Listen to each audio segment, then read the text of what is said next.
Hey, Jacob. Hey Matt, how you doing? Hey, I'm doing great, man. And yourself? Doing good.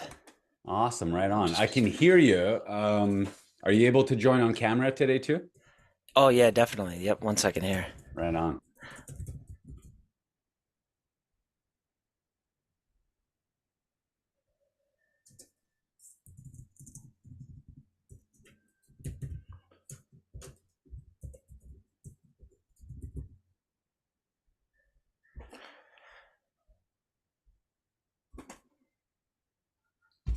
Awesome, right on. Hey, All man, it's right. great to see you. Yeah, you too. I'm really looking forward to our conversation today. Yeah, me too, for sure. Uh, So, is this the first time that have you talked about this subject much in your? Only kind of one-on-one and in small group settings. Okay. I've never really done anything as far as kind of like publicly shared a lot of it. But something that, to be honest with you, I've been feeling called to do more so lately. Okay. How Yeah. about yourself? Yeah, I've this would be my second podcast, I think. Or this will be my third podcast. I've done two so far, so. Okay, right on. And positive experiences for you so far? Yeah, yep, it's been good. Yep, it's been good. I think getting more. It's actually helped me to be more comfortable to talk about it with other people because sometimes I was a little bit more um, embarrassed by it, I guess. And I think now because I've been more open about it and getting comfortable talking about it, like the in this setting with like having a conversation that a lot of people can hear. It just makes it easier for me to talk about it when I'm just talking about it with other people.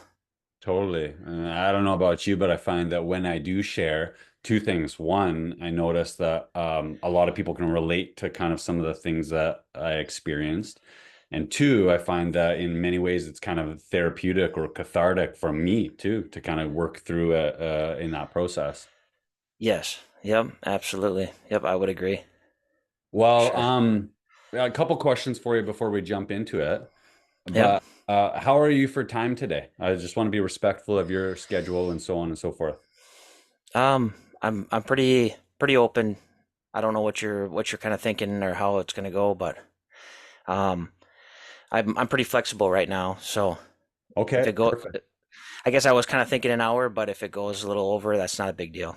Okay, perfect. Well, maybe we'll kind of play it by ear. I thought around that hour mark, but if we're really into it, go a little bit over time, you're okay with that? Yep. Yep. Okay, beautiful. And then one, how do you pronounce your last name? Is it Jacob Schultz? Scholze. Scholze? Scholze. Yep. Scholze, okay. And any specific way that you'd like me to introduce you today? I was just planning on suggesting that, you're the host of Instagram. Do you have your own podcast? Nope, nope. I kind of just started the Feel Sober Good platform in February. Just it kind of took off for me, I guess, as far as just getting a lot, getting quite a few followers. But really, my intention was just to have a place where I could talk about this kind of thing because um, not a lot of people want to always hear about it, or and so it's a place where like most of what I found was the people I was sharing things with or talking with are people that can relate to me, I can relate to them, and on a side that I can't relate to other people on, that aren't going through it. So it's just kind of given me it's kind of therapeutic for me to just have a page, and I just kind of do it for that reason and just try to help people, and I have seen some benefits for doing it. So, Awesome, right on. Very cool. Well, we've got a few people that are in the waiting room right now. And if you're open to it, what I'll do is I'll invite them in right away and I'll take a moment, I'll introduce myself, I'll introduce you. And are you okay if I open it up to kind of some questions or comments throughout and we can kind of go from there with some back and forth? sure. Yeah, Okay, cool. that'd be fine. Any questions or anything for me before I let you jump into it? Before we get started here? How do you pronounce your last name? It's Joe to win. Like Joe there's a to win. W, but without the W. Okay, Joe to win. All right. Yeah, you got it, man. You got it. Cool. Hey, well, So, again, I just want to say I'm really inspired by what you've created. And I'm thank looking you. forward to connecting with you today and hearing your story and sharing a little bit of mine. And my Yeah. hope is that, we just have an honest, open conversation. And who knows, maybe we inspire one other person to, reflect on some of their actions and start making some better choices for themselves. And who knows, maybe not. But either way, I think it's going to be really positive. Yeah, sounds good. Right on, man. Okay, well, I'll open this up and we're off to the races. All right.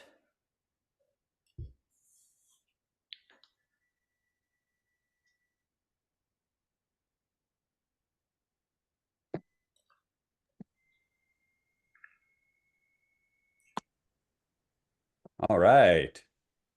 Hey, gentlemen, welcome. Hey, Sam. Hey, Ryan. Hey, Chris, I see Regan there. I think I saw Troy for a moment. Hey, guys, great to have you here. Well, for those of you who don't know me, my name is Matthew Jacob Jodwin. I'm a certified men's coach and a mindset mentor. And I'm super excited to be here with you guys today. And I'm particularly excited to have Jacob here today. Welcome, Jacob Scholze. Thank you, guys. Thanks for having me, Matt. Appreciate it. Yeah, absolutely. You guys, Jacob Schulze, am I pronouncing Scholze. Yep. Yep. You're Schulze? close. Yeah. Yep. That's Scholze. Is the host of an Instagram page called feel underscore sober underscore good.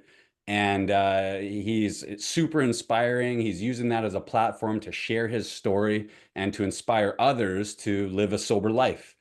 And I'm super excited to have you here. Really looking forward to the opportunity to connect with you. I've been a follower of yours for a while, and I think you and I see eye to eye on a lot of things, and in many ways have kind of similar experiences and have taken a similar path. And so, just a little bit of a housekeeping before we get started here, guys. Um, just to be fully transparent here, I'm a men's coach and I'm not a certified addictions counselor. Okay. I'm not trained in addictions counseling. I'm also not here to suggest that everybody needs to go sober. Okay. I find that this is one of those things that I have personal experience in. And I just wanted to use this as an opportunity to share some of my experience, what's worked for me, and in no way, shape, or form am I here to either judge, criticize, or condemn others. All right. I'm hoping that this will just be a real open, honest, and possibly raw conversation where Jacob and I can share kind of our experiences and share what's worked for us. I'll also mention that if you guys have any questions or any comments, feel free to either pop it in the chat or raise your little emoji hand sort of thing, and we'll get to you as soon as we can sort of thing, because I'd certainly love to hear either your guys' experiences or what's resonating with you. Sound cool? Right on, guys. And last but not least, my hope is that we can use this as an opportunity to be honest, but simultaneously respectful. And so if there's something that you don't necessarily agree with, that's okay. But, just ensure that, I've asked Jacob to join us here today, and some of the topics that we're going to be discussing are likely to be sensitive, and just ask that you guys, maintain, a level of respect for both him, myself, and others who are in attendance. That's fair, hey? Right on. Well, Absolutely. again, thanks so much for being here, Jacob. It's a pleasure to have you here. I've been really looking forward to connecting with you. I've followed what you're doing on Instagram for a little while, and you're super inspiring, and I really resonate with a lot of your stories. So thank you for being here. Yeah. Well, I appreciate you having me, and I want to echo what you said there about sobriety. I come from a non-judgmental source because I was always someone who never could imagine not drinking alcohol. I didn't know why people wouldn't want to drink alcohol. Um, but now I've seen a different side of it, and there's a way I got to this point, but I definitely understand the appeal of alcohol. I understand why people do drink, and I've seen so many benefits that I feel compelled to share, and that's what my page is about. Yeah, totally, man. Well, throughout this process, I'm hoping that we'll hit a little bit of the highs and the lows and the whole gambit of substance use and abuse. And maybe we'll start off with just kind of out of curiosity asking you, what initially, appealed to you about drinking alcohol, or what was the attraction for you? Well, just as a teenager, it looked like something fun to do, I mean, and a lot of times that was seemed cool and that sort of thing. So you just kind of had fun drinking with your buddies or whatever, just to have fun, loosen up a little bit. Um, just the usual. I didn't really have like a major problem at initially, really. Over years, I built up tolerance for alcohol. Um, and I was kind of thinking about this a little bit, and I remember back when I had a Bloody Mary in the morning and I had that day buzz going, and I was like, "Oh, this is pretty fun. This is good. This feels good," and at the time that's what it felt like. And so it kind of you started to want crave that a little bit more, and so you start looking for more excuses to drink earlier in the day. And and as often as possible sometimes, and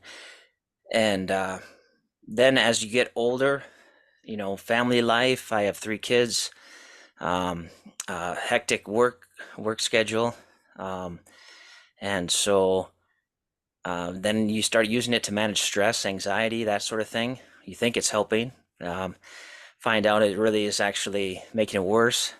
Um, and then it was, and so that was kind of initially what led me to alcohol, and then it kind of went spiraled out a little bit out of control after COVID, because that's when you're stuck at home and you didn't have a lot else to do. And so when you were looking for excuses to kind of just relax and distress, it was an easy go to. Yeah. Well, I can relate to what you're saying there, even about just the initial appeal of it. And I don't know about you, but like, growing up, I was, kind of a nerdy kid. And I had this like center part, and which I think I see is coming kind of back in style a little bit with the hockey hair and the mullet and stuff like that. But I had this center part and I had these glasses, and I wasn't a very popular kid growing up. And when I hit high school, I got rid of the glasses. I got contact lenses, and suddenly found myself being invited to parties. And at these parties, there was alcohol involved, and some cases weed, and later it became cocaine and stuff like that too. But I found, man, when I drank, I found like I was almost like had an instant social life now. And I was accepted and I had friends and I was seen as kind of one of the cool kids when I was out partying and drinking and so on and so forth. And I love that kind of feeling of, kind of, the camaraderie or the friendship, and never mind the kind of like the, seemingly endless confidence and energy that it gave you at the start. And that was a real appeal for me, and something that, for me anyway, personally, was kind of short-lived. Or, the benefits started to become outweighed by the compounding problems that it created later in life. And I'm sure we'll get to that, but it's tricky because, alcohol tends to kind of lure you in with this promise of like, whatever it is, whether it's acceptance or friends or confidence or energy or, being cool and in club. And, then at some point along the line, it kind of turns its back on you, doesn't it? Yeah, absolutely. Yep. Yeah. Yeah, I mean that's kind of how it's a slow process, and that's one of the things that I think is important to recognize is there is a stereotype or a stigma around the fact that an alcoholic or someone that's alcohol has a problem with alcohol, they are you know living on the street in a brown bag, or um, are they're but really what it can be is it can slowly creep up on you, and it can happen to anyone. That's what I is my personal opinion. I know there's different opinions on that, but I think it can happen to anyone, because it wasn't like it was like instantly I was addicted to it. It Right. was a slow process. It was years, and then it became where it was like a point where you didn't really want it to be. Totally. Yeah. And I mean, I don't know about you, but I find that too, it's glorified so much in the media and in movies and TV shows and things like that. Like it's really seen as something that, is a real positive. And it's not only is it normalized in society, but I think in many cases it's almost encouraged. Hmm. And growing up, I remember very distinctly like looking at Tom Cruise and Cocktail was like an Ah. idol of mine. And I'm an 80s kid. And so growing up on Top Gun and, things like that, I love that kind of stuff. But there was that one movie in particular, Cocktail, where he's like behind the bar and he's slinging drinks and tossing the bottle. And man, I wanted to be that guy so bad. And I actually got into the hospitality industry and was a bartender for a long time. And, that lifestyle was really kind of conducive to drugs and alcohol. And in many cases, we were kind of encouraged to drink and to do shots with customers and things like that because it built rapport. And, so you're right. Like on the one hand, it can be really glorified and a bit of a, positive aspect to social life and a bit of a social lubricant. But it starts slow, doesn't it? And it becomes kind of a slippery slope. So Yeah. let me ask you, when did you first start to realize that, maybe there were some negative side effects or some a downside to drinking? When did you start to realize that it was a problem? Well, it was probably after COVID, that that just really sticks out to me, because that's when it kind of started getting a lot worse, where I kind of lost interest in other things. So I mean, really Mm. all I wanted to do was get home from work and have a drink. I'd come up with excuses. Oh, it was a stressful day, or I need this is my reward for the end of the day, type of thing. But it started to get where you don't even really enjoy it anymore. Like you just have to have it, and you're not enjoying it, and you kind of know that you need to stop or something needs to give here, but you're like unsure how to do that. And that was a problem for me, was just admitting that I had a problem, Right. because I didn't know what people would think. I didn't know how I could stop. A lot of my friends group, a majority of people like to drink, so you're always around it. So it's always like in a social setting, it's like, I'll have maybe I should quit, but it's just so prevalent everywhere, so it's just easy to get. And um and so the when I started to hide it a little bit more, that's when I knew that I kind of had a problem, obviously. But I didn't know what to do about it. I wasn't sure how to stop, or um and that's kind of been my mission with being more open about this, Right. um with my page, and just in general.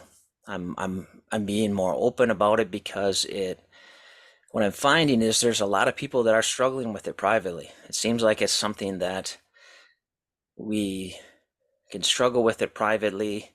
We don't know if we have a problem. We know we have a problem, but we don't know what to do. And so I found, by being open about it, I've been amazed at how many people have reached out, and and looking for some help, or just have a similar struggle. And so I kind of wished I had that when I was going through what I was going through. Someone I could go to, um, where I knew they wouldn't judge me for it, or maybe kind of help me get on the right track of what I needed to do, because you're not really thinking very clearly at that time. Yeah, totally. Well, Jacob and I were just speaking right before everybody joined us, and I was just saying that, even having the opportunity to have conversations like this does a couple of things. for me. One, I find that the more that I'm open about my challenges with substance use and abuse, the more I find that people tend to resonate with that challenge and have a lot of either things in common or have experienced similar things as it relates to that.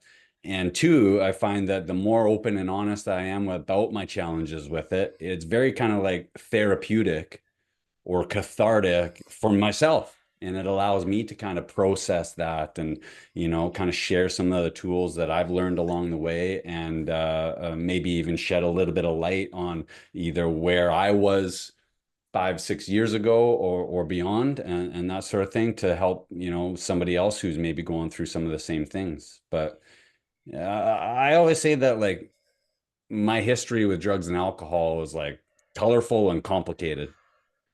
I started drinking way back in high school and I had all kinds of run-ins and multiple vehicle accidents where I was hospitalized. I was a passenger in both, so I wasn't at the wheel, okay, but I was arrested, drug possession.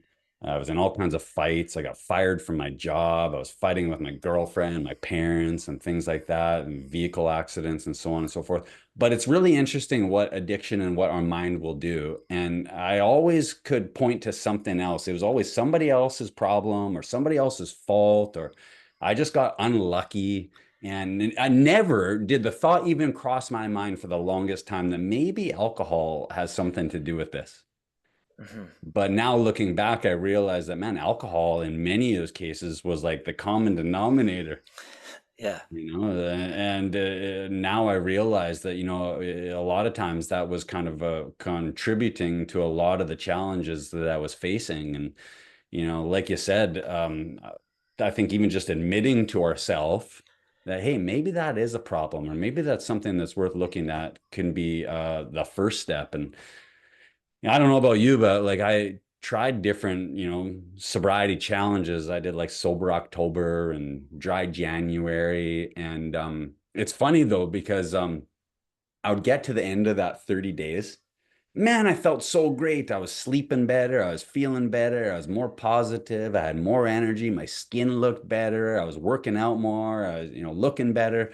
Um, and then to celebrate the end of the 30 days, I was always like, well, let's go pop some tops. And now I Right. think back and I'm like, man, if I was feeling so good, like, why would I ever go back to something that robbed me of my health and my vitality, my energy, my confidence, and things like that? But again, looking back, hindsight's always 2020. And out of curiosity, have you ever tried, things like that where you either, gave it up for a short while or? Yeah, I didn't do any of the like the long term um, breaks. I did try to um, you know say, okay, I'm not going to drink only on the weekend, or or I'll wait till Friday or something like that.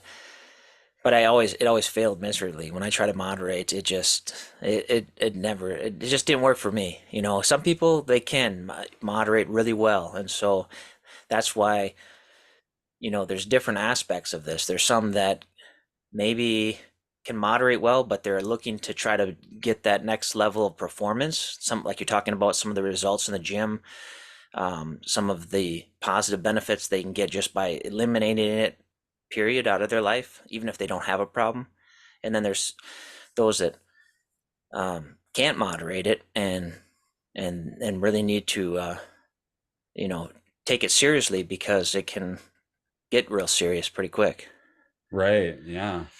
Well, oftentimes when I'll do those little stints, give up alcohol for a short period of time, whether it was a month, or I think the longest I did was when my wife was pregnant with our first son.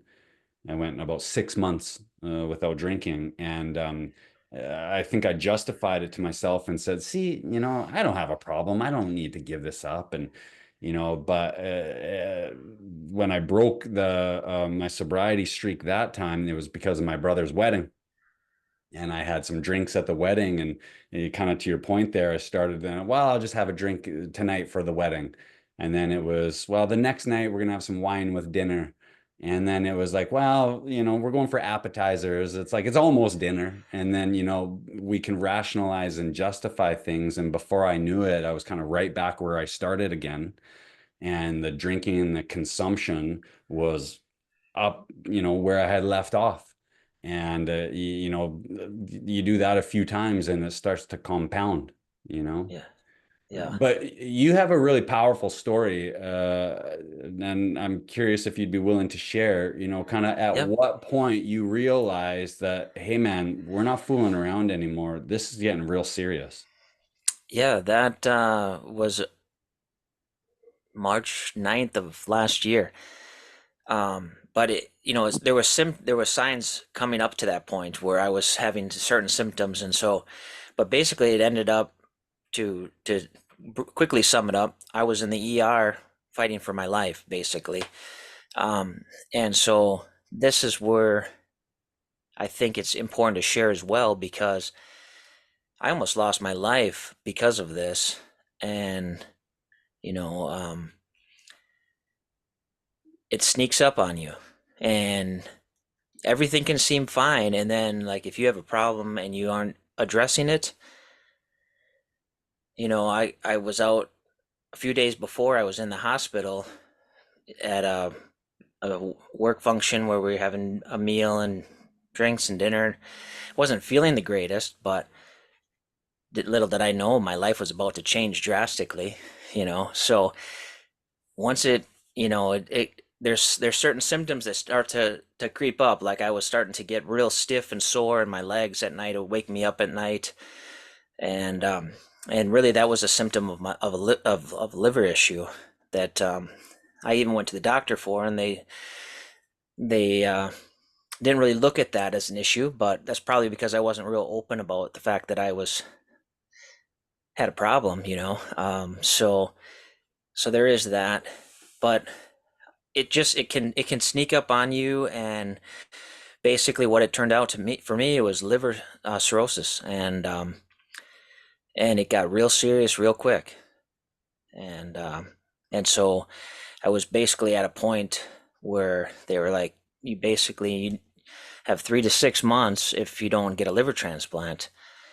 And so you talk about, you got a family at home, and you think at that point it's pretty devastating, thinking I had, what have I done to myself. Um, and even at that point, I wasn't quite willing. I was kind of like not wanting to admit that I had a problem with drinking. I just wanted to downplay it a little bit, and but that's not going to help anyone if I downplay it. It's important to be open, because a lot of people, someone will ask, well, how much were you drinking? And a lot of times that's not just because they're not judging you. They're kind of gauging where they're at compared to where, Right. where you're at, Right. because Good they point. see how serious it can get. And so for me, that was when I knew we've got a problem. Um, Amazingly, though, as I was recovering, which I fortunately found um, help through functional medicine and some natural ways, and I'm it's almost a miracle right now. If you saw where I was about a year ago, but even at that point, I was still kind of thinking, well, could I have a drink again? Like, could I have wine with my wife at dinner? You know, you it's hard to even imagine now when I think about it. Like, why am I even was I even thinking that?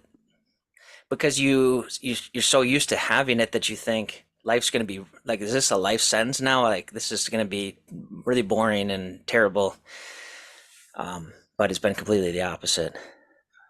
And for me, it took about 6 months, 7 months, when I all of a sudden realized, man, I'm starting to see so many benefits. Why would I ever go back to alcohol? Even and at this point, I could. I've been told I could have it in moderation if I was very careful. But I'm not. At this point, it's not worth it to risk it, and I've seen way too many benefits. I'm loving this side of the sobriety. And that's really interesting because I oftentimes get asked that same question, or that people will say, like, "Oh, you don't drink? Man, that must be so hard." And I think, no, honestly, that's the easiest thing for me is because, like, man, now the energy, the attitude, all of the different aspects of my life that have improved as a result of my sobriety. It's not a matter of discipline. It's not a matter of willpower. It's like, I don't even want that anymore. It's like, I don't even want to revisit that. I know where that path took me.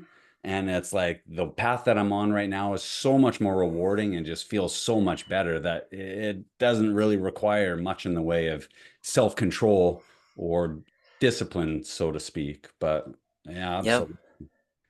Well, Yeah. quick question for you, Jacob. You're talking Mhm. about kind of that scare that you had. Obviously, I mean, that ending up in the ER and realizing or being told that you have cirrhosis of the liver would be shocking, to say the least. But I'm curious, were there either symptoms or indications to you, either behaviorally or physical symptoms that you were experiencing that would have led you to believe that this was getting more serious more quickly? Yeah, there was when you start getting, I guess things that you start to look for is you get real stiff and sore, your nerves, it affects your nerves, alcohol does. And then also, um, I started getting some fluids and that sort of thing building up my stomach, and it just looked like I had this big beer belly. But really, what it was slowly was there was this these fluids that were building up that were basically because my liver was not functioning like it should be, and and then of course along with that you have a lot of weight. I had a lot of weight loss, a lot of pain, and then also um, uh, started the jaundice. Right. Getting yellow eyes and skin. Um, I couldn't. I was like in a wheelchair, trying to get around because I was in so much discomfort and pain and so weak. I lost all my muscle, and yeah, it didn't look good. Most people now, when they've seen me, the ones that saw me, because I stayed, I kind of kept myself. I was a little bit of a hermit or whatever. I just stayed. I was self conscious about how I looked. In that circumstance, so I kind of just stayed home. And but those that had visited me or saw me when I was sick, most of them, they wouldn't tell me it then, but they'll tell me now. It didn't look good. They they didn't they didn't they were real worried about me, and it didn't look like I was going to make it. And so it's but I've worked really hard to straighten things out, and I've gotten my strength back, and just there's been so many benefits with the sobriety, that that's a big part of if you're going to recover from that. You know not drinking is a key element. Yeah, So absolutely. Yeah. Well, I mean, I've seen some pictures on your Instagram page of the yellow skin and the jaundice and that sort of thing. And I mean, that's scary to say the least. And just while I think of it, guys, if you guys don't follow Jacob on Instagram, and you're at all either sober curious or you're interested in kind of, what I would call normalizing sobriety and hearing from other people who have kind of either shared experiences or have taken the path to sobriety, give him a follow because he's constantly sharing inspiring and motivating stuff. Real positive guy. So check him out on Instagram too. But thank you. yeah, 100%. But yeah, I mean, when you're talking about some of the health scares and things like that, I mean, I've talked to a couple of people who are even in attendance here today, and we've had similar experiences where I remember very distinctly two episodes where I ended up in the ER. One in one case in particular where my heart rate was through the roof and I could feel my elevated blood pressure. And simple tasks like walking up and down a flight of stairs, I was winded, I was out of breath. And at the time, this sounds really bad, you guys, but this is honest. I owned and operated a wellness center. and I was, working full time as a personal trainer, and it was part of that stress and part of that overwhelm and that anxiety that contributed to my drinking. And but in a lot of ways, I felt kind of like this Jekyll and Hyde lifestyle, whereas like during the day, I was wellness oriented, fitness minded, and that sort of thing. And then in the evening and on the weekends, I had this compulsion to drink. But Hmm. for me to be out of breath was really unusual and abnormal. And I remember very distinctly calling my wife on the phone and being like, I don't know what's happening here, but like, I think I need to go to the hospital. Can you come pick me up?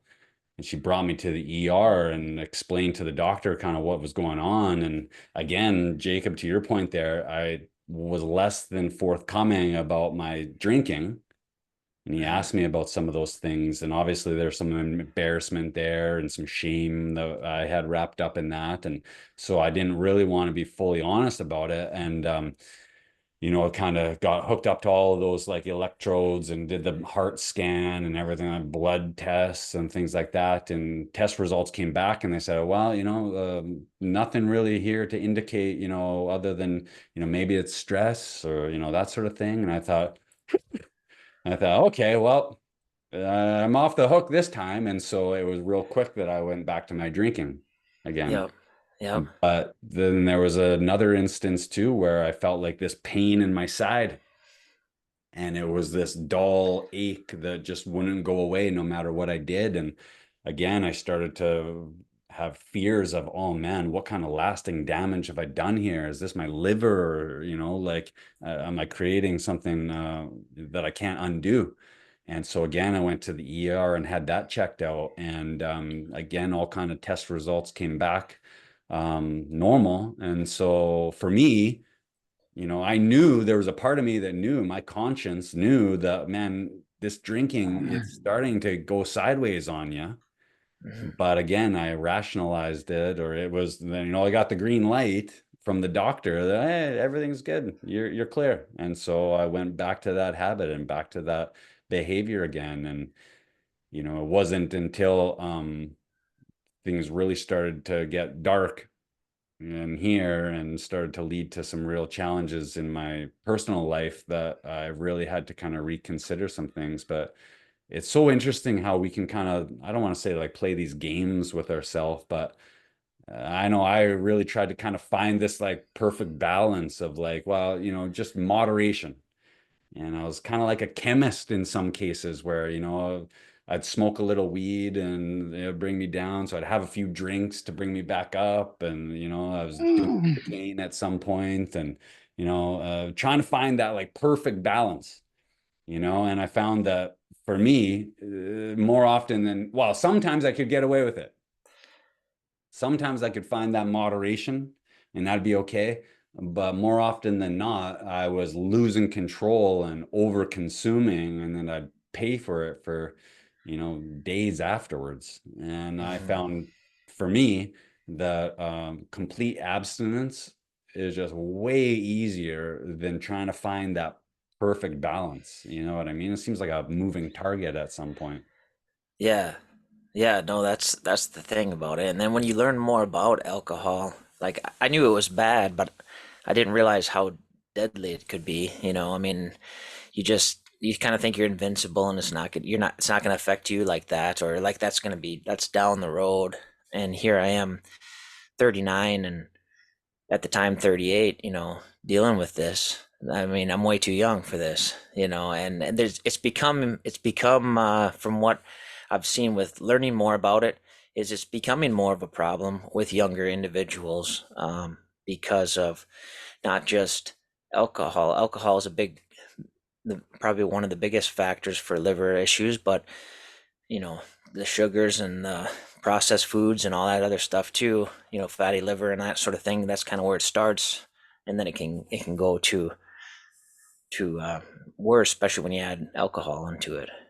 Sure, yeah, but you're right. That's probably compounding effects there with lifestyle choices, isn't it?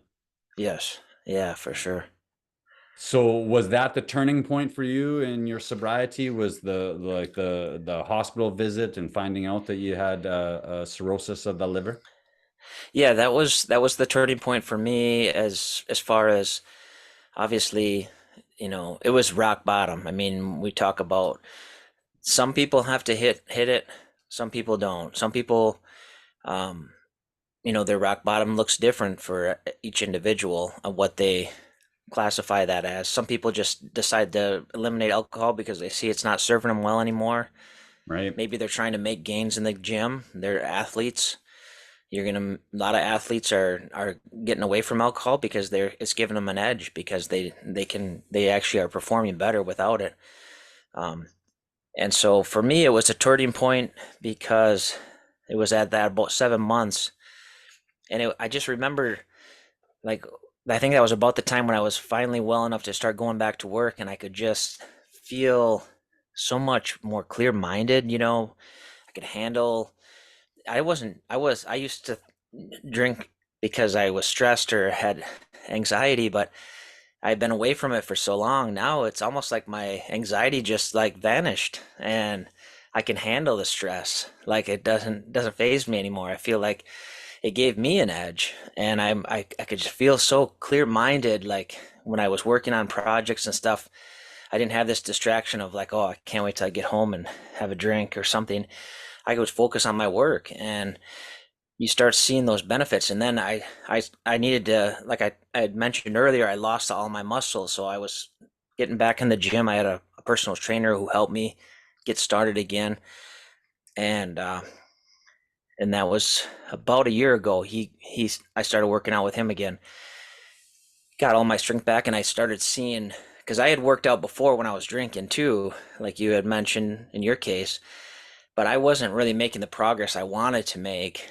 But now I'm making the progress. I have the energy. I'm disciplined. I want to get healthy. I'm motivated to do that. Um, and one thing that really helped me if somebody's thinking about alcohol, like taking a break from alcohol, was the book "This Naked Mind" by Annie Grace.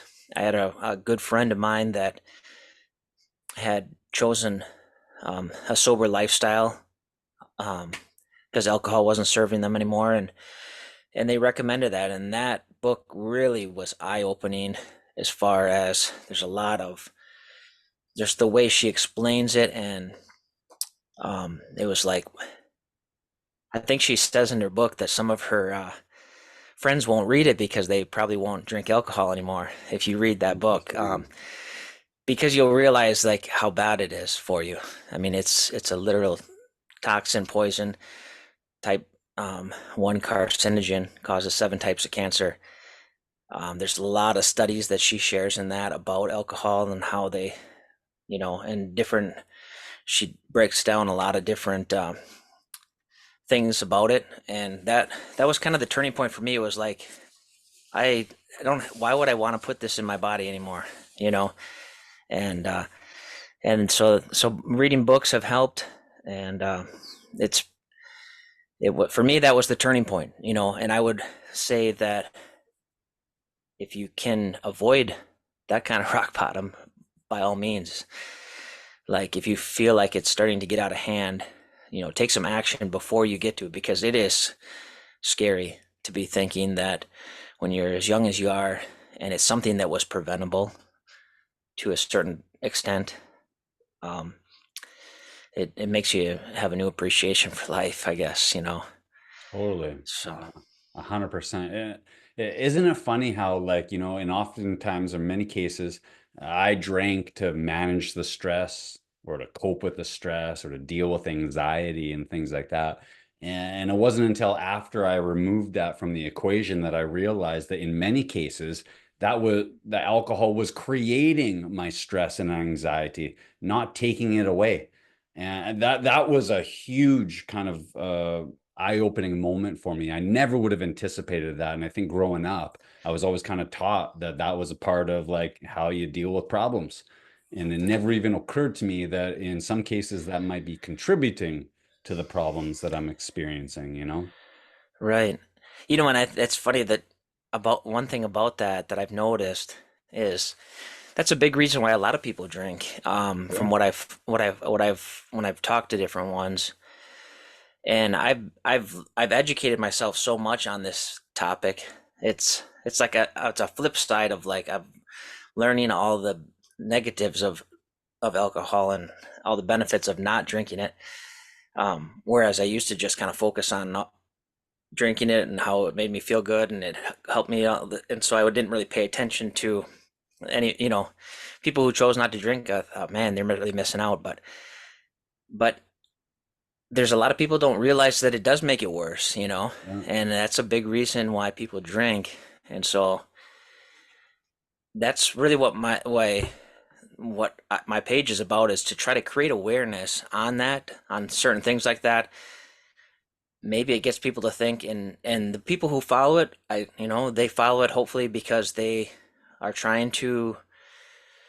um, trying to quit or trying to maintain sobriety or are curious about it, are inspired, want some hope. Maybe they're dealing with a liver. I've had a number of people who have liver issues reach out to me, right. wondering what I did to solve it, because they're not getting help, or they're not getting results in the hospitals and stuff like that, and so they're looking for any hope. I mean, yeah, when you're at that point, you're like, you hold on to any little bit of hope because you're not getting a lot of hope from the hospitals. And it's not in their defense. I mean, you kind of caused this, and that's all they really are educated on. You're going to need a transplant, liver transplant. That's really your only option. That's what they're trained in. But there are alternatives. But it is it is a big factor of why a lot of people drink, is anxiety. Totally. And when you ask them, well, but if people can just, if anything, just try to be aware of it, maybe they can adjust. So, Yeah, yeah.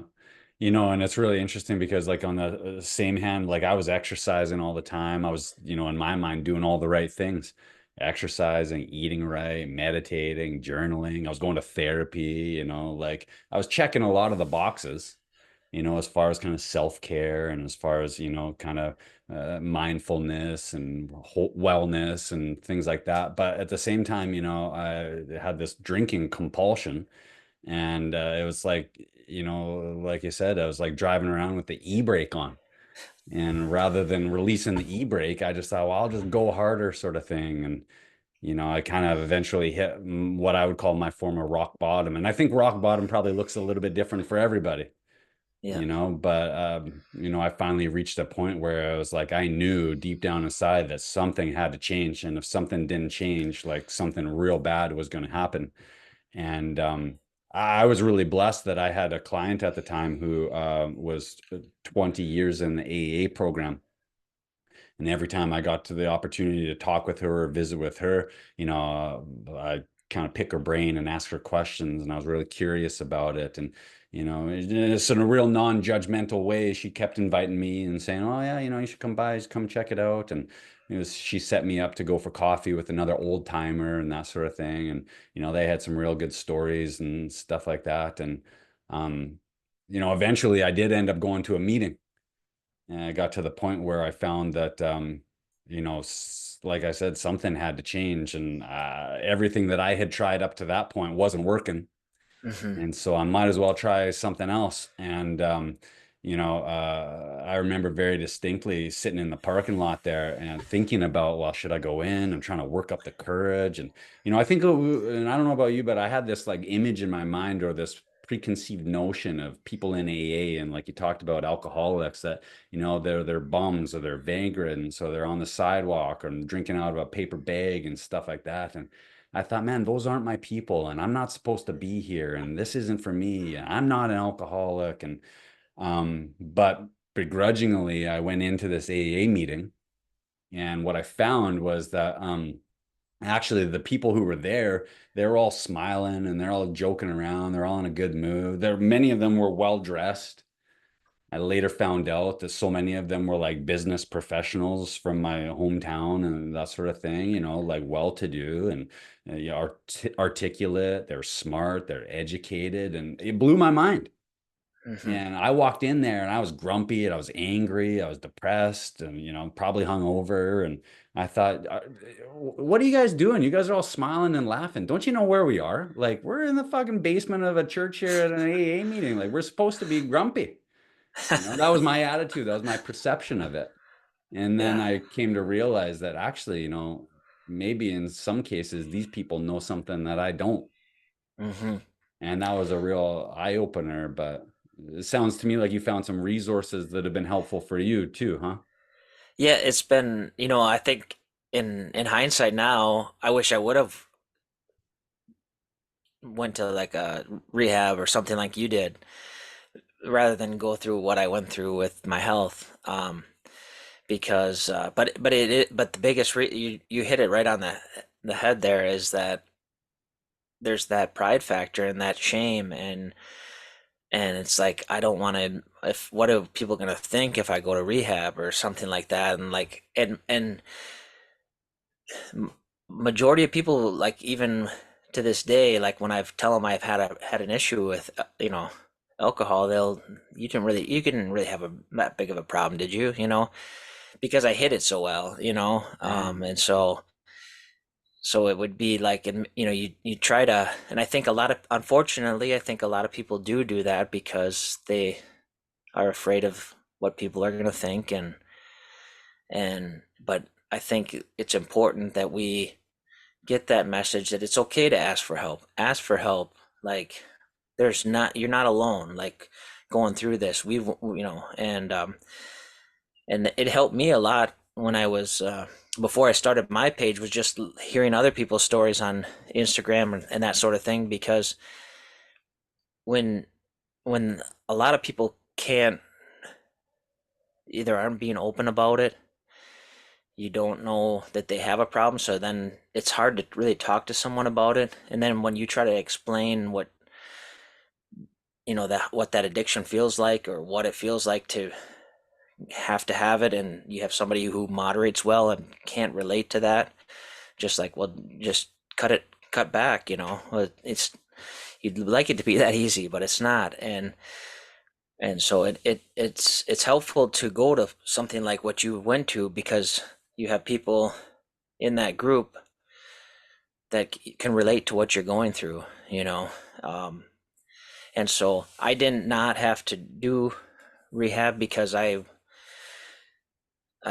basically was got the scare of death into me, and then also I educated myself. I reached out, and then and for me, using my pages is holds me accountable, and Right. keeps reminding me. It's like a way that I kind of just, if it helps somebody else, that's what I hope it does. But it also helps me, remind me, like, do not want to go back. You don't want this, and so yeah, I didn't have to go to rehab, like, or AA, but I would, if you're at a point where you can't control it, then you got to do what's right. Do what's best for you, because you can straighten this out if you commit to it and you get the help and the resources that you need. Yeah. Yeah. You mentioned that you hit it really well. And, looking back, I didn't realize this at the time, but there were a number of kind of like telltale signs that I was guilty of doing that were really indicative that it was becoming a problem for me. In particular, one I remember that like we'd go on road trips as a family and stuff like that, and we'd be staying in a cabin with another couple or friends and stuff. And I had my public alcohol.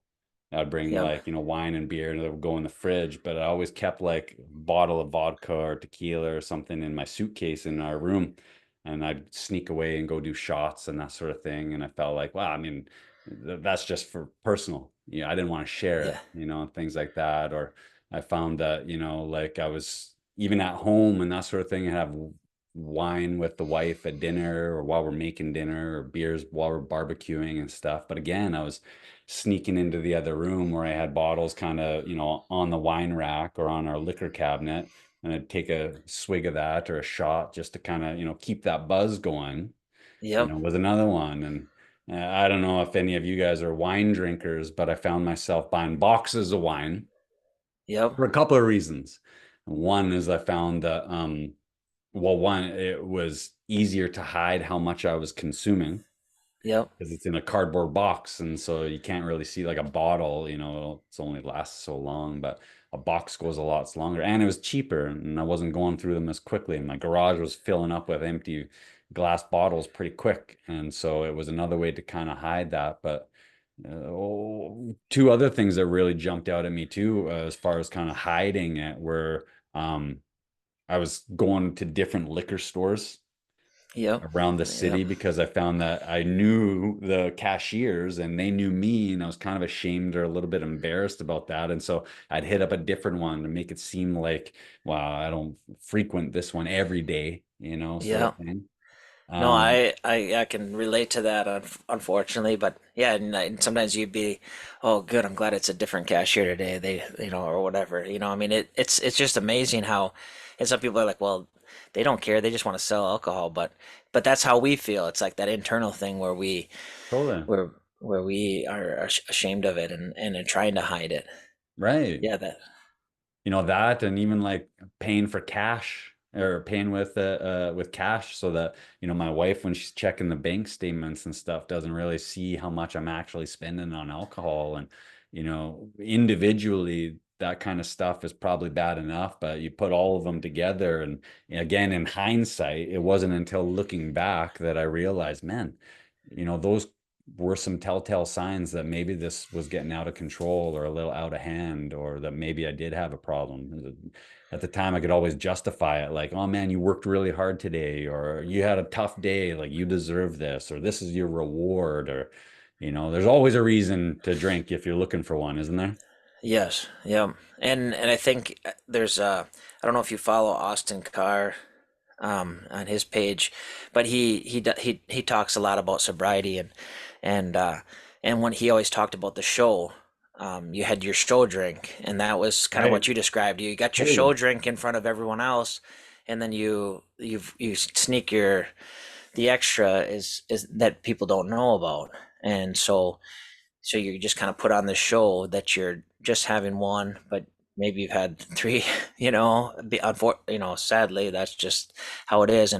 And one of the things I think you'll start to you might notice, because I think we talked. This is maybe uh, one of the first times you've been more open about, or I shouldn't say be open about it, but that you've really discussed this particular topic. Is is that a lot of people sometimes will reach out to you and they're like, nobody really knows I have this problem, Right. but I'm struggling with it. But they need Right. someone to talk to about it, and they don't know what to do, or what can I do to, what do you recommend? So that's and hopefully, and that's the goal, is really to help someone to feel that they have, maybe they can come clean, and maybe it helps somebody. Yeah, totally. I know that personally, I've really benefited from having confidants that I could turn to, ask questions, get support from, and so on and so forth.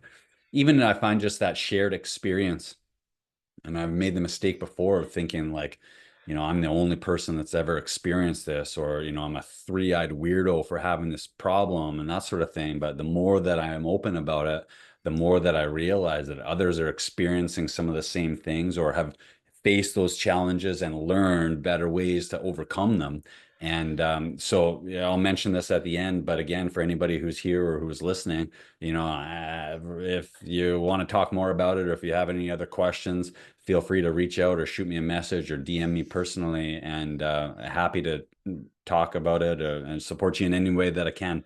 I know for a fact that I would not be here today if it weren't for the support of other people who, had kind of walked that same path to sobriety, and that I could turn to in those moments. So, Hmm. yeah, absolutely. Um, do you have a couple more questions here, Jacob? Or are you in a hurry to Sure. get going? Nope. Nope. I. Yeah, we can keep going over.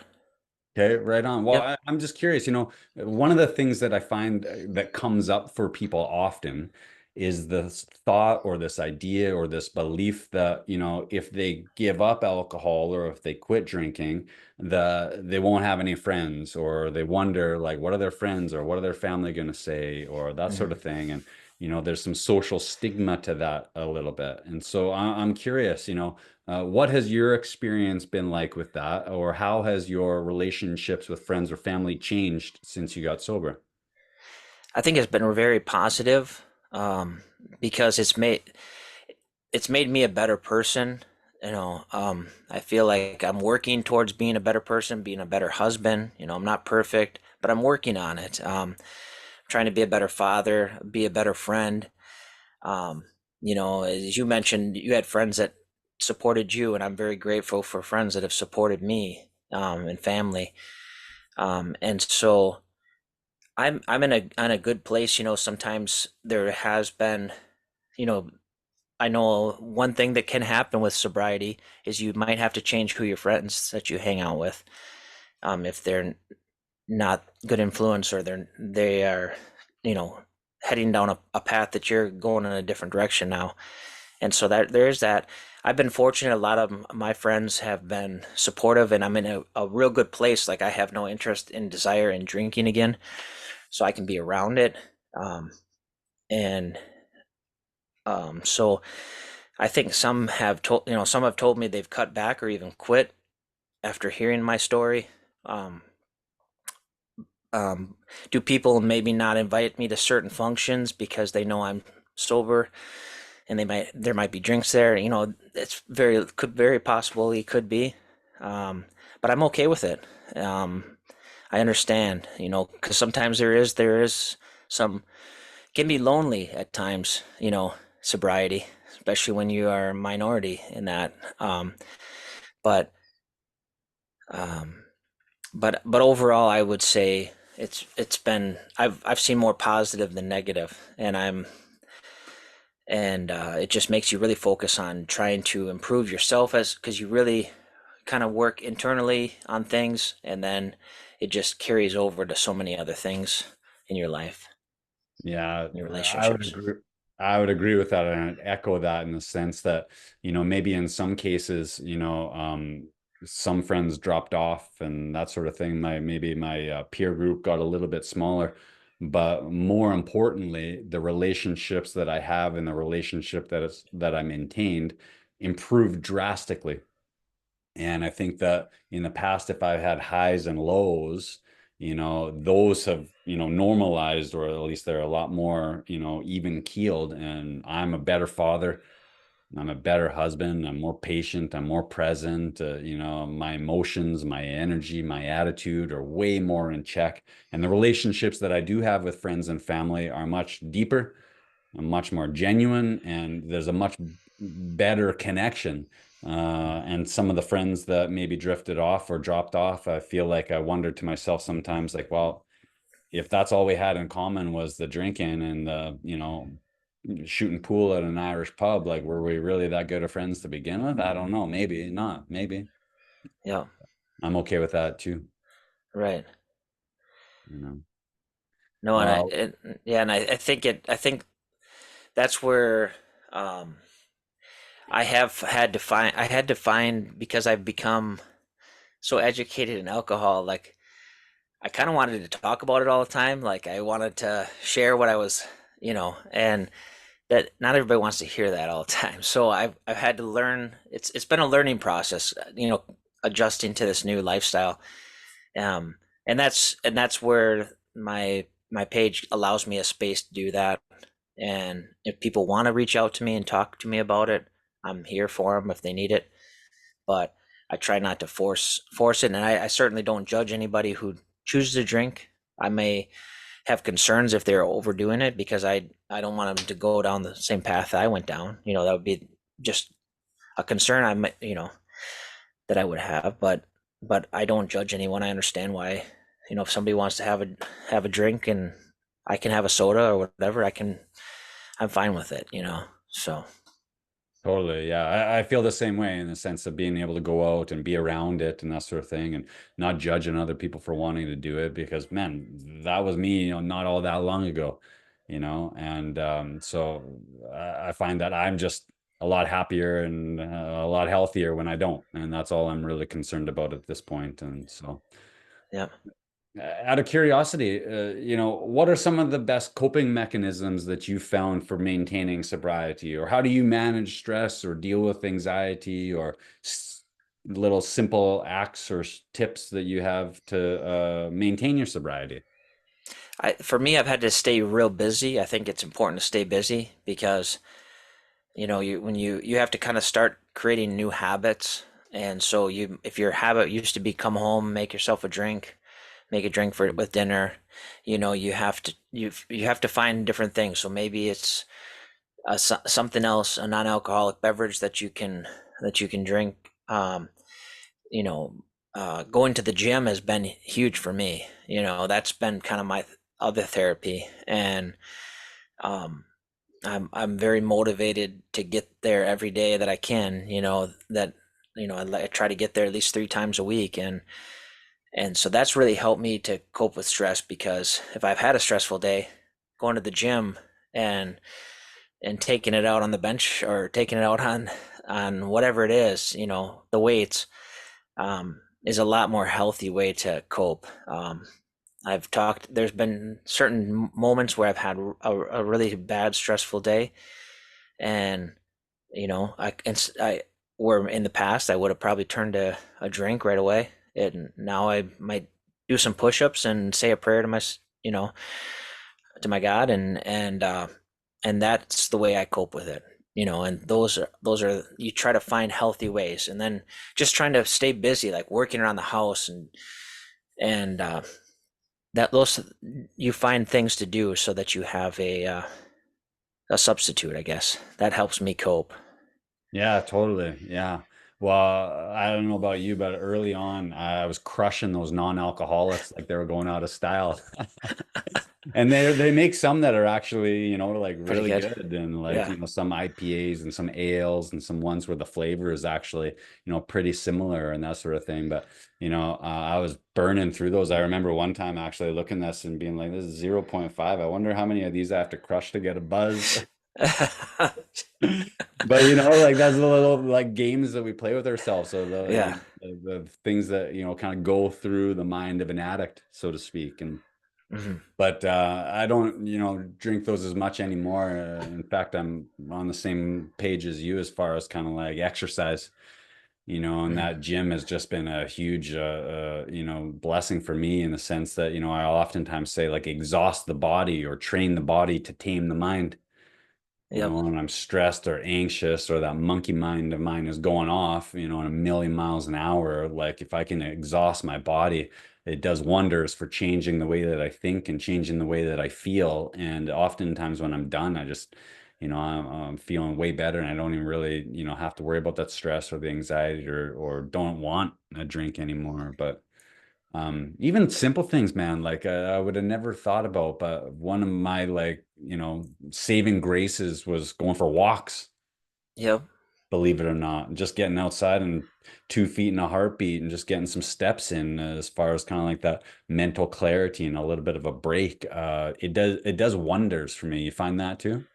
Yeah. Yeah. Going for a walk or a hike, or Sure. a lot of times in the past, I'd usually be like, ah, no, go, you go ahead, and my wife would maybe take the kids out, and I wouldn't do that, and it's like that's where you allow it to you allow something to take, like, it's more important. What's really more important? We know what's more important, and so you like the moments. I can actually feel present in the moments and appreciate them and enjoy the time, and in my case, because of how serious it got, you know my I appreciate each moment um that I get, and when I don't feel like going to the gym, I'd say no, I'm going anyways because I'm just lucky to be here to go to the gym, and I want to get healthy. I want to be healthy so that I can be here longer, and then also be a walking. billboard in a sense of like the results that you're going to get if you choose this lifestyle. Yeah, 100%. Hey Aaron, great to have you, man. Yeah, higher. Yeah, it's funny what you said there about your wife would go for a walk with the family and you'd maybe hang back or stay back a little bit. I found that going back to what we were talking about earlier, that drinking started as a social thing for me. But the Yep. more that I did it, the more isolated I kind of became, and the more I'd start to kind of remove myself from those situations. And, I'd actually choose to drink home alone and not go out to social settings because for whatever reason, I didn't want other people to judge me for how much I was consuming, or I didn't want to, say something or do something dumb and that sort of thing. And in a lot of cases, kind of had that negative effect, or, that's what I mean is it kind of turned its back on me. Yep. Yeah, because you had to kind of like control how much you drink, and so Right. because you didn't want people, to think that you were, you know, you're just having a couple, but at home you can have as many as you want. So, Totally. and so that, yeah, you do end up that unfortunately that's where it can take you. Yeah. Yeah.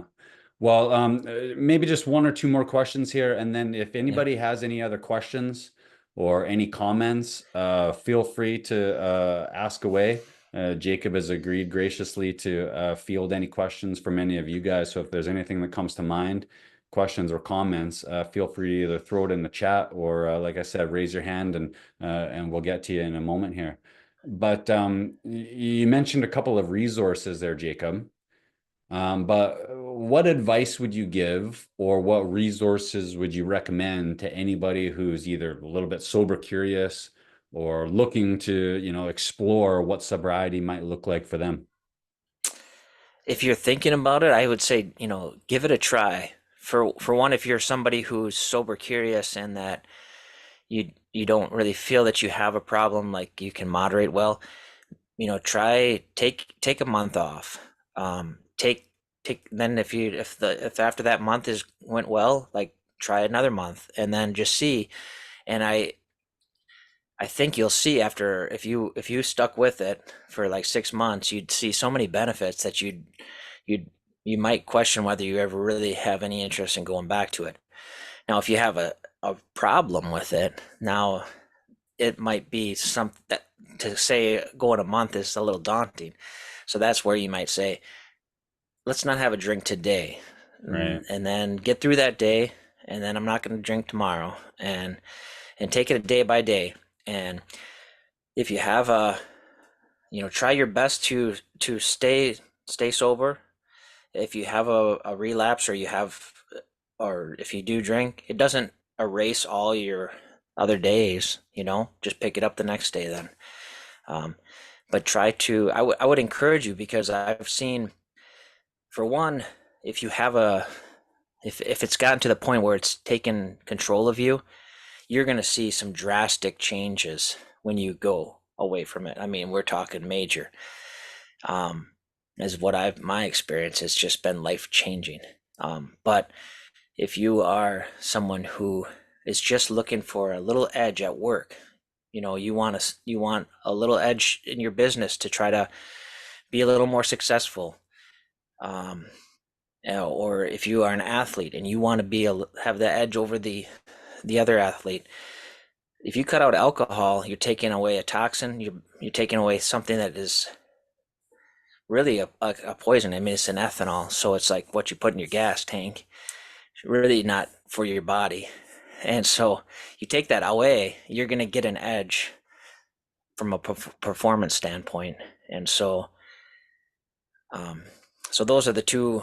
I guess it just depends on where you're at with it, with alcohol and that sort of thing. But I would say give it a try, because I'm telling you, it's been life changing, and I think, and as you've expressed as well, and this, we're just two people. If you There's so many that I've talked to who have chosen this path and they have never regretted it.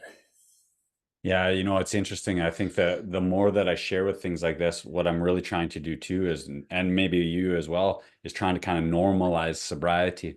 And there's, other people like, superstar celebrities and A-list athletes who all talk about, sobriety and how oftentimes their careers just take off once they give up drinking, and how it wasn't until that point that they really achieved like that next level of success. And I find personally that like every single aspect of my life is improved, and my relationships, my health, my fitness, my sleep, my income, my business, I could just go on and on and on as far as my energy, my attitude, my mindset, and all of those, you're right, they do give you that little bit of an edge, whether it's personally or professionally or both.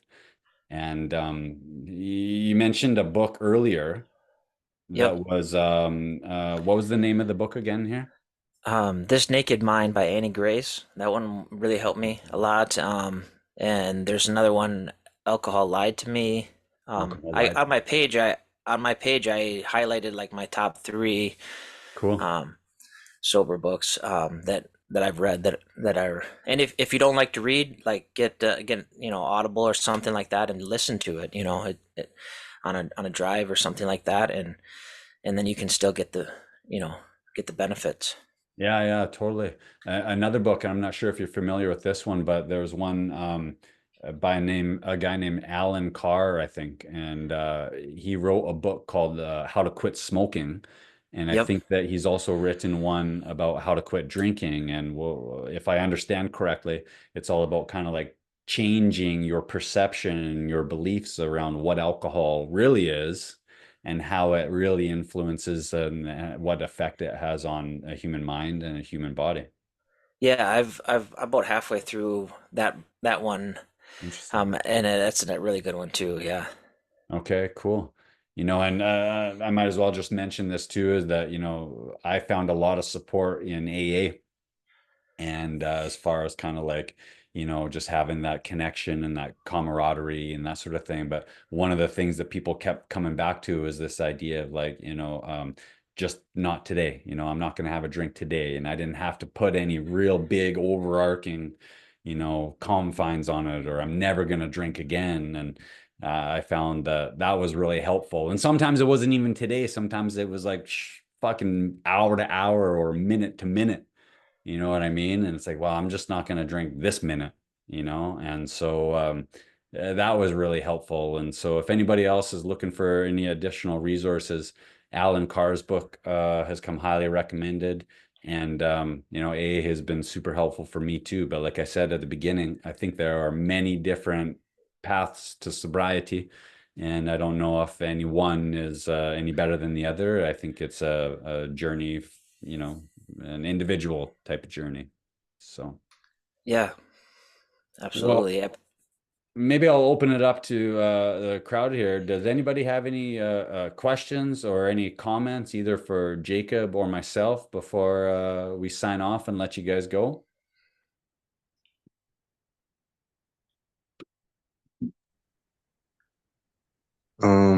Hey Matt, hey Jacob. Yeah. Kind of joined a little Hi. late, trying to make sure I had the time right, but so many things y'all was saying that was true. One thing that was important was y'all talked about like the stories that we tell ourselves, right? And even though I never had problems with drugs, but this also can turn to other things that people have bad habits of. And like I said, it really starts with our inner conversations. Like you said, okay, I'm going to hide this because I don't want people to judge me, but then I'm doing more of it. Well, this is not helping me. So, what would be like a way that you can say, how can you create space and awareness that okay, maybe it's time for me to reach out?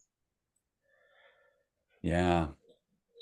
That's good. That's a very good question.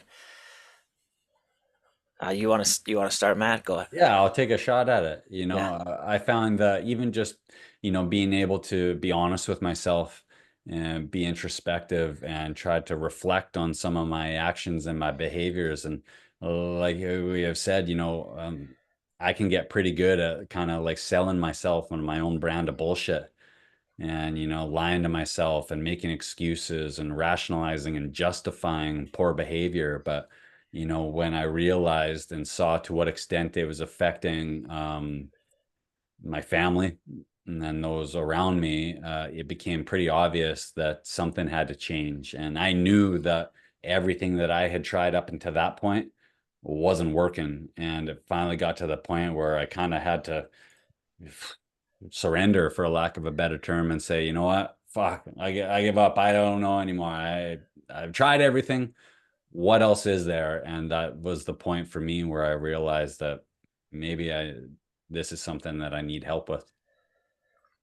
Yeah, and I think that's, if you know where you could turn to, I think you're right on, Aaron, about those inner conversations. My inner conversations are so much different than when I was on really struggling with alcohol, because I didn't know really where to turn. I'm so clear minded. I would say, who do I know that has dealt with this before that I could Right. go talk to for help? Who do I trust? And that's why why I've been so open about it, is because by being open about it, I've had so many people that I didn't even expect reach out to me privately, and I keep those conversations private when they do um, reach out to me, that they are struggling and they're looking for help. And and so um, so I would say, if you know somebody, go to them and try to ask them, what did they do. Tell them to ask them about their story, and how they got around it, and and and then you may feel comfortable enough to, after hearing their story, open up to them about some of your struggles. Yeah, great point there, Jacob. Yeah. Thank you. Both great answers. Thank you, Matt. Thank you, Jacob. That was amazing. So thank you, and All keep right. doing what y'all doing. And this conversation is really helping people and inspiring people. Well, thank you, Aaron. Appreciate that. Right on. Any other questions here, gentlemen? Any other comments?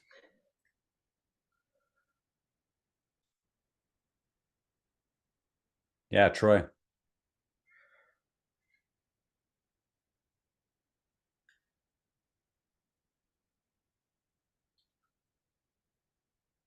Well, you're still on mute here. Give me a second. Oh, there we go. Yeah, yeah, 7 years sober. Um, Good for you. what was, That's right. Congrats, man. yeah, for me too. I didn't go to any AA or anything. I was scared to death as well. With with just one day I woke up. It was after a night of not even heavy drinking. I only had maybe 3 or 4 drinks, but I woke up feeling like I was drinking all weekend. It was horrible. So I just said no more. So I quit drinking and smoking the same day, and I haven't looked back. And and I know I'll never go back. I just don't want to feel that way anymore. And Yeah. for me, it felt really easy to do because I was just scared. And Okay. so, so yeah, but I know it's a lot. Everyone has a different story, affects everybody differently. But mine was very similar to yours, but I didn't have the jaundice or anything, liver disease, but Yeah. I was on that path. I know if I would have kept drinking, I would be dead by now. Really. Okay. Sure. Yeah. Well, that's, I mean, the fact that 7 years, that's really impressive. So first off, congratulations on that. And Thank you. yeah, I mean, for you to have the willpower to do it, you know, that's the ideal situation that was it a struggle at first, or you were able to just kind of, Well, I lost, you lose all your friends, right? Well, your so-called friends. Uh, yeah, that was the kind of hard part. But the actual craving for it or anything, maybe for the first couple of weeks, I was going through withdrawals, but after that, I just never looked back again. But I still, like, say, if I do go out, I'll drink the non-alcohol beer. So that's kind of okay, my crutch. yeah, I'll have that, but yeah, it wasn't as hard as I thought it would be. sure. Do people But ask you about, like, why you don't drink, or like, when, or is oh it, yeah, uh, yeah, they want to know. Lately, I've been hearing this on social media, like people wanting to know why. Like, Did something really bad happen or anything? And this one guy said, no, I just don't like putting poison into my body. Yeah, I said you choose sure. not to do it. I didn't kill nobody. I didn't hurt nobody. I did decide one day I just didn't want to feel like this anymore, and that was it. And for the first 5 years, I had no real anyone to talk to until I started working with Matt, and then we started talking about it. And me and him are very very similar when it came to drinking, and so that's where I kind of got my first real support, that's like someone to talk to. That's good. Yeah. It's Yeah. important. It's really important to have a place that you can, for sure, that you can talk to, because it's I can't imagine going 5 years like if you went without having that support. It Yeah, like best friend. I to this day I still go meet him for drinks, and he's not as bad as he used to be. But he always said, "Oh, you'll never make it," because it wasn't my first attempt, Okay. and the first time was like a year and a half, and then I fell off the wagon. And so he was always joking, but deep down inside he knew he didn't think I could do it. But I proved him wrong. Yeah, there you go. That's Well, great. Troy, congrats, man, on 7 years. You're inspiring people, whether you realize it or not, dude. And so good on you, because that's not for the faint of heart, I'll say. Hmm. But to your They fly point by. there, about like when people ask, how come, did something really bad happen, that sort of thing. I think there's kind of a misconception. The only reason why people don't drink is because something terrible has happened. And I feel like, everybody's rock bottom is a little bit different, and you don't Mhm. necessarily need to have had a series of DUIs or been arrested or things like that to decide to make a change or to improve The yourself or your potential was life. there for sure. Yeah, Yeah. and I think that sometimes that comparison can almost be a bit of a trap, because I found that, like, I still had my family, I still had my business, didn't get any DUIs, I wasn't, being arrested or getting kicked out of clubs, and it's easy to be like, well, I'm not that bad, I don't need to change.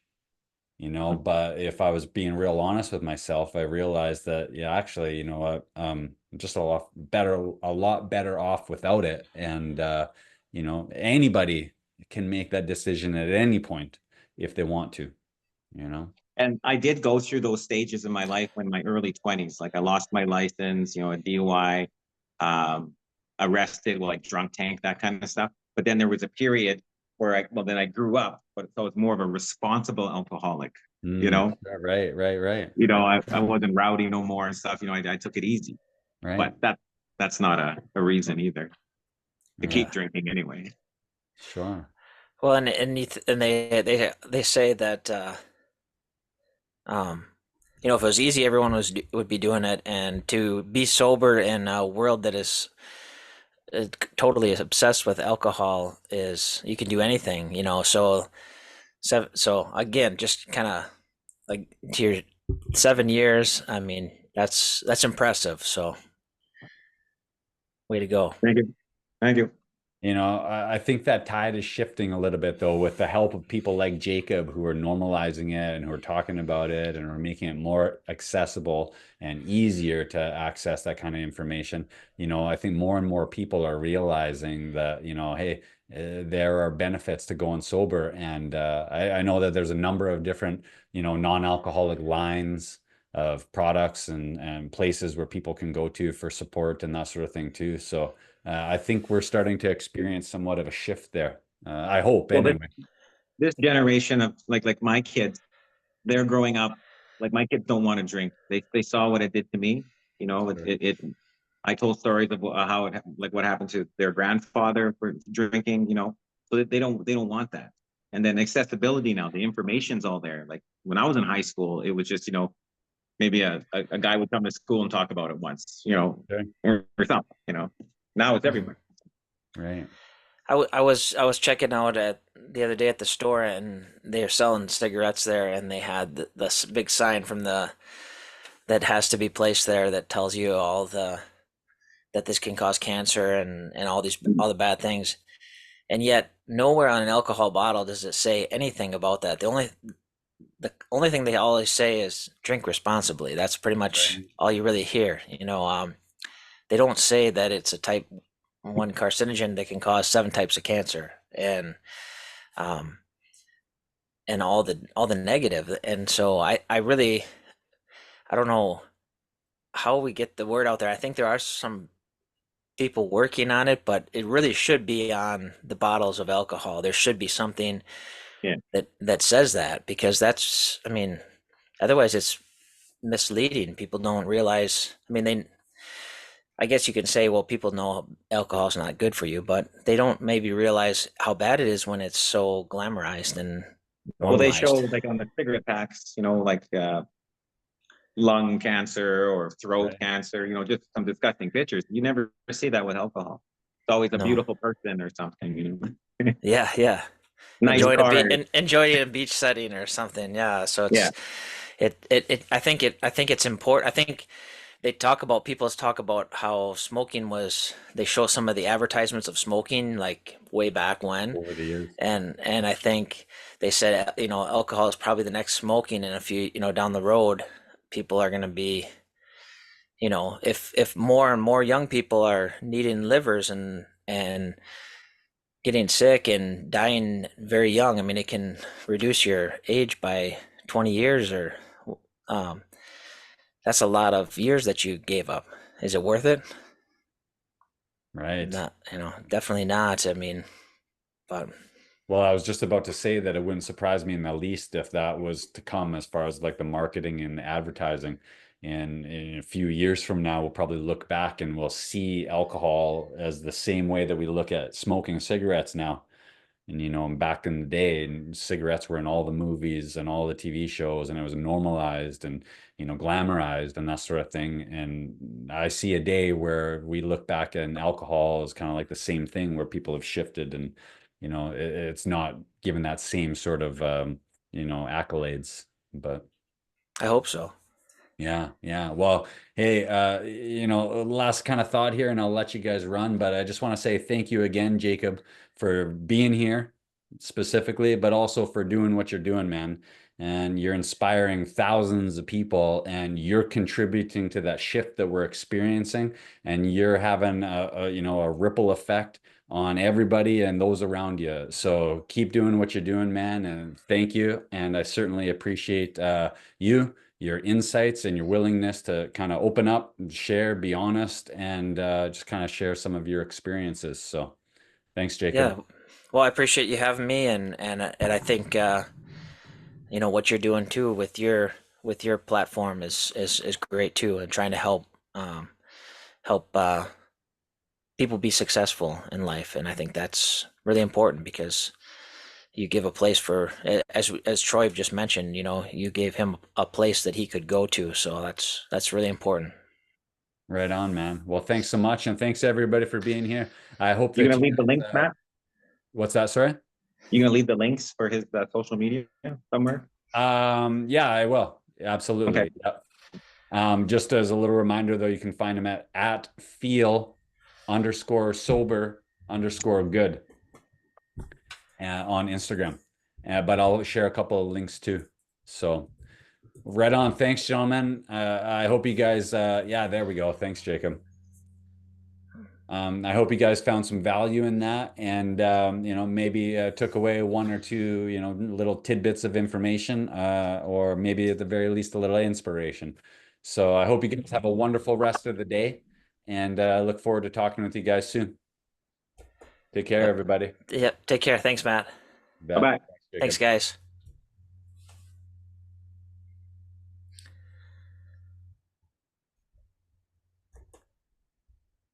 Right on. Hey, that was awesome. Thanks, Jacob.